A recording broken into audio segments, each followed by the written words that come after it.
انسان کو زندگی میں سب سے زیادہ ضرورت کس چیز کی ہے؟ وہ رزق کی ہے، کھانے کی۔ کھانا کھائے بغیر انسان زندہ نہیں رہتا۔ مال نہ ہو، کپڑے نہ ہو تو بھی جی لے گا، گھر نہ ہو تو بھی جی لے گا، کھانے کے بغیر نہیں رہ سکتا۔ کھانا تو اس کے لیے یہ تو پیٹرول ہے، بغیر اس کے انجن چلے کیسے؟ لیکن آپ نے کبھی محسوس کیا؟ بکری کو بھی کھاتے ہوئے دیکھا آپ نے، بیل کو بھی کھاتے ہوئے دیکھا، بھینس کو بھی کھاتے دیکھا، اونٹ کو بھی دیکھا ہوگا، جس کو بھی دیکھا ہوگا۔ جانوروں میں اکثر و بیشتر، اکثر حتیٰ کہ شیر کو ہی لے لو، وہ جب بھی کھاتے ہیں تو چاٹ کے کھاتے ہیں زمین پر۔ کھانا کچھ بھی ڈالو آپ، چارہ، بکری سر جھکا کر کھائے گی، بیل سر جھکا کر کھائے گا، بھینس سر جھکا کر کھائے گی۔ لیکن قربان جاؤ رب تبارک و تعالیٰ کی اس عطا پر کہ اللہ نے تمہارا سر رزق کے سامنے بھی جھکنے نہیں دیا۔ کیوں؟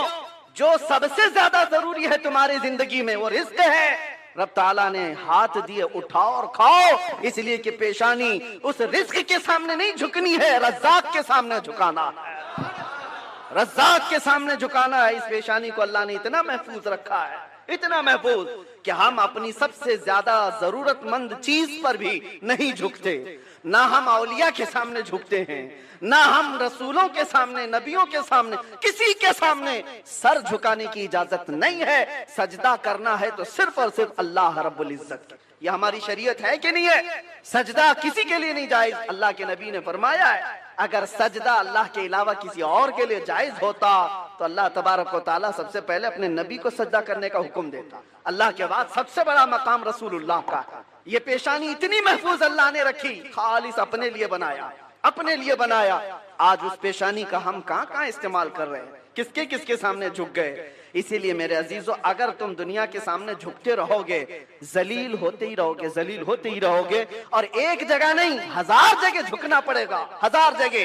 اور اقبال اسی کو کہتا ہے، وہ ایک سجدہ جسے تو گراں سمجھتا ہے، وہ ایک سجدہ جسے تو بھاری سمجھتا ہے، ارے 1000 سجدوں سے دیتا ہے آدمی کو نجات۔ ایک بار یہاں جو جھک گیا اللہ اس کو دوسری جگہ جھکنے نہیں دیتا، تمہاری پیشانیوں کو محفوظ رکھتا ہے۔ الحمدللہ ہم نے پریکٹیکل دیکھا بھی ہے یہ ساری چیزیں کہ اللہ اس کے رسول کے لیے جو مضبوطی سے کھڑا ہوتا ہے، اللہ حالات اس کے لیے ویسی ہی مناسب فرما دیتا ہے۔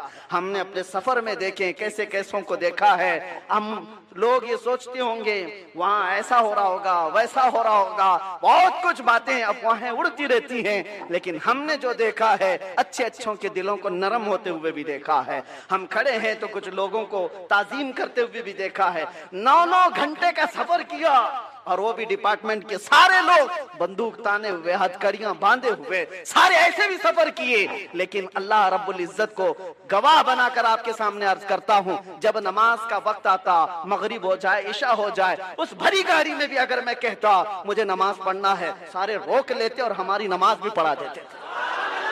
ہمارا اپنا کوئی نہیں تھا، کوئی نہیں تھا۔ وہ گن تانے ہوئے لوگ بھی ہمیں ہماری چادر پر نماز پڑھنے کی اجازت دیتے تھے اور نماز پڑھ لیتے تھے۔ کئی مرتبہ گاڑی کو رکایا گیا، وہاں نمازیں ادا ہوئی۔ میں یہ اپنی تعریف میں نہیں کہہ رہا، اس بات کے لیے کہہ رہا ہوں کہ رب کے سامنے جو جھکتا ہے اللہ دوسروں کے سامنے جھکنے سے بچا لیتا ہے، اور راستے اس کے لیے اللہ ہموار فرماتا ہے۔ تم بہانے کرتے رہو گے، 1000 بہانے آتے رہیں گے۔ ایک بار اللہ کی بارگاہ میں اپنے آپ کو سپرد کر کے تو دیکھو، اگر دنیا ایک دروازہ بند کرتی ہے، مولا 70 دروازے کھول دیتا ہے۔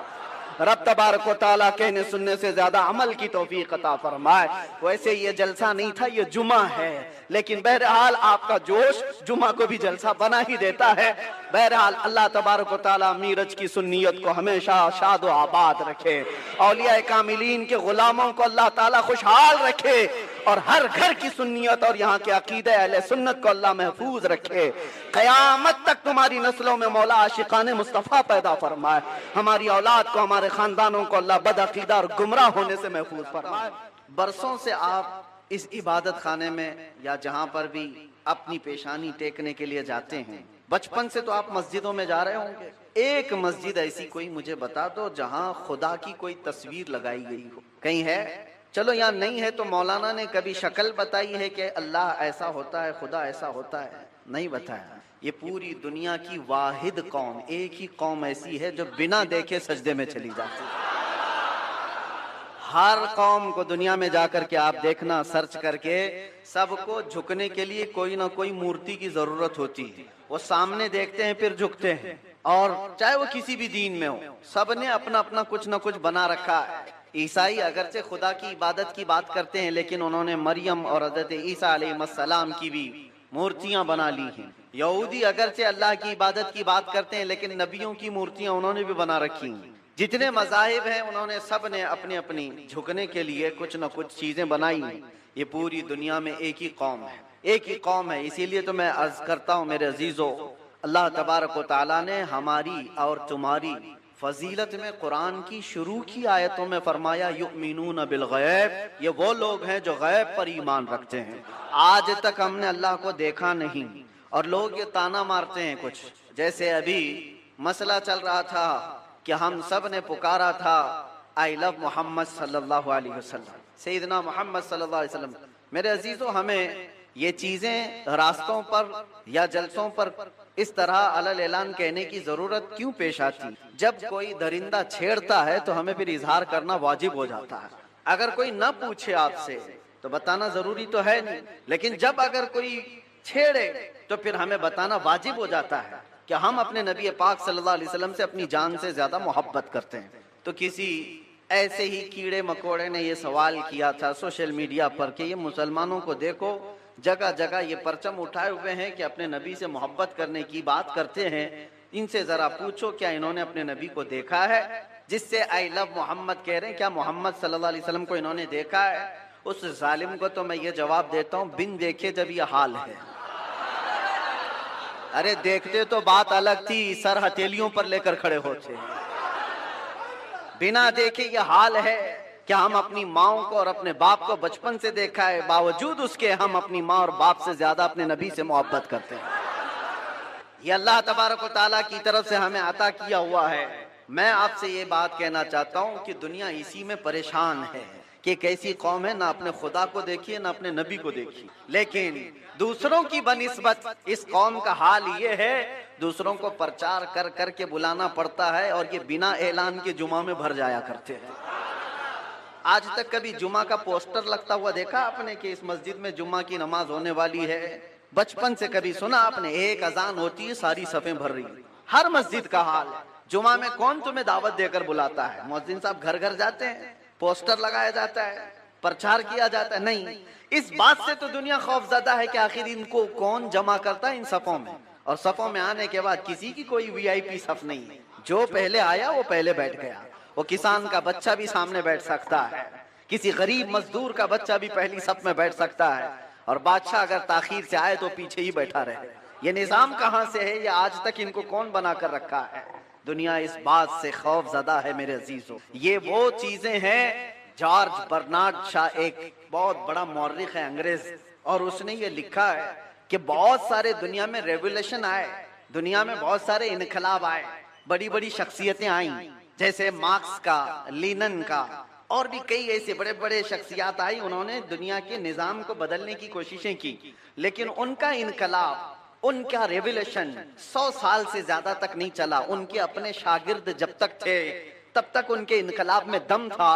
جارج برنارڈ شاہ کہتا ہے دنیا میں ایک ہی انقلاب میں نے دیکھا ہے 14 صدیوں کے بعد بھی آج بھی پوری طاقت کے ساتھ قائم ہے، اور وہ انقلاب ہے مکہ کی سرزمین سے اٹھا ہوا، محمد رسول اللہ کی زبان سے لایا ہوا، اور مدینے کے بادیہ نشین بغیر چپل کے ایک لباس میں چلنے والے وہ صحابہ کا لایا ہوا انقلاب ہے. اور زمانہ بدلتا گیا، حکومتیں بدلتی گئی، کتنے طوفان آئے، کتنے اندھیریاں، کتنے کیا کیا آئے، لیکن اس انقلاب میں آج بھی وہ دم ہے، آج بھی وہ اثر ہے کہ ایک بار اگر ان کے نبی کو کوئی چھیڑ لے تو پوری دنیا میں یہ سڑکوں پر آ جاتے ہیں. یہ بات میں آپ کو اس لیے کہہ رہا ہوں، یہ جان ابھی تک باقی کیوں ہے؟ 1400 سال ہو گئے، یہ جان باقی ہے. آپ کو پتا ہے، میں آپ کو بہت بڑی بات کہنے جا رہا ہوں، توجہ. یہ جمعہ آج تک ہمارے سلامت ہیں. کتنے درندے آئے اذانیں بند کرنے کے لیے، قرآن پر پابندیاں لگانے کے لیے، کیا کیا نہیں کیا. 1400 سال یوں ہی نہیں گزرے ہمارے. لوگ کہتے ہیں آج حالات خراب ہیں، اس سے بھی بڑے حالات خراب ہو کے گئے. چنگیز آیا، ہلاکو آیا، جنہوں نے مسلمانوں کی کھوپڑیوں سے مینار بنا دیے تھے، بغداد کی پوری سرزمین کو مسلمانوں کے خون سے لال کر دیا تھا. اس وقت جب اسلام نہیں رکا تو آج کے نشیڑیوں سے کیا اسلام رکے گا؟ کچھ نہیں ہونے والا ہے، لیکن حالات آئے اور گئے۔ لیکن آج تک یہ جو جان باقی ہے، کون تمہیں جمع کرتا ہے آج؟ ویسے تو مسلمان کسی کی جلدی ماننے والے نہیں، کسی کو قائد بھی نہیں مانتے، کوئی ہمارا ایک لیڈر ایسا ہے نہیں جو سب کو جمع کر دے، اس کے باوجود بھی ان صفوں میں کون جمع کرتا ہے؟ امام کی بھی وہ حیثیت نہیں ہے تمہیں جمع کرنے کی۔ ہاں، امام کی حیثیت کو کیا ہے وہ تو ہم جانتے ہیں، ہر مسجد کا وہ بیچارہ وہ اپنے ہی گھر بار کی فکر میں، لوگ اس کو خالی جمعہ اور امامت کے طور پر دیکھتے ہیں، باقی جمع کرنے کی طاقت یہ پوری وہ نہ امام کی ہے نہ مؤذن کی ہے اور بڑے نیتا کی بھی نہیں۔